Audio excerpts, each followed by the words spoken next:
ôi gò lì nơ ôi lần con ôi tơ na cô ôi ca to lăng ôi lư tu nơ ôi tu nơ ôi yên văn nơ ôi ta đông cô ôi ân cô ôi đưa ôi lên nơ ôi ngôn long nơ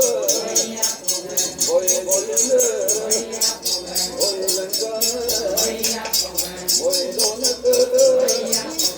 ôi ta đông nơ ôi văn cô ôi cô na ôi ta si ga ôi cái mơ ôi phải đông nơ ôi mi mơ cô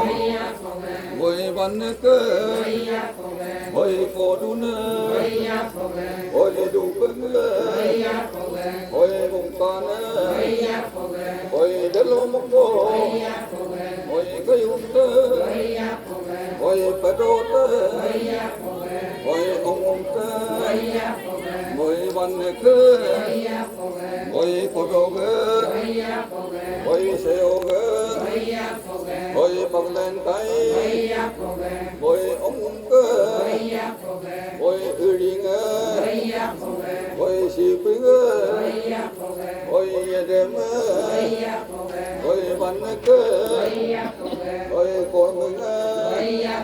ôi đất đi ngơ ôi là nhẹ đêm ôi tên là cô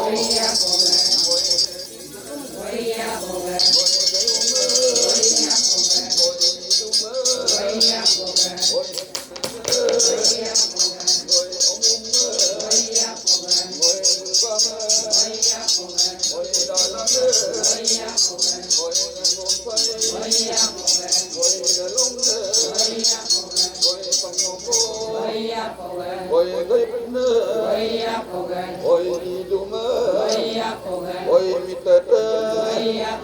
ôi cái tơm ôi bờ đồ tơm ôi ông tơm ôi ông cơ ôi đồ với cô ôi xì mưa nơ ôi su cá nơ ôi ban em ôi ôi ai nga ôi lần mồm cây ôi đá lông nè ôi rô đêm ôi tên là cô ôi cây mơ ôi bờ đông ôi ông đơ ôi văn cơ ôi gửi nhinh ôi mi lương ôi xịt cô ôi a tan ôi đa lông cô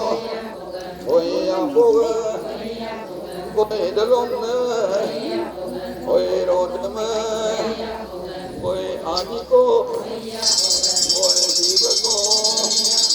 ôi cô tên nên can ôi ôi đi bờ cô ôi cô tên ôi lên can ôi đa lông cô ôi a con cưng ôi em đu ngay ôi bờ đô nơ ôi đồ bàn ôi bàn gì mà ôi bờ đông ôi nàn cấp ôi a di ngốc ôi ông ngốc ôi em đu ngay ôi si đum cam ôi nàn cam ôi em vô đá ôi bờ đô ôi đồ si cô ôi đa lông ôi rô đêm ôi ni nur cô ôi lo mang cô ôi bờ đông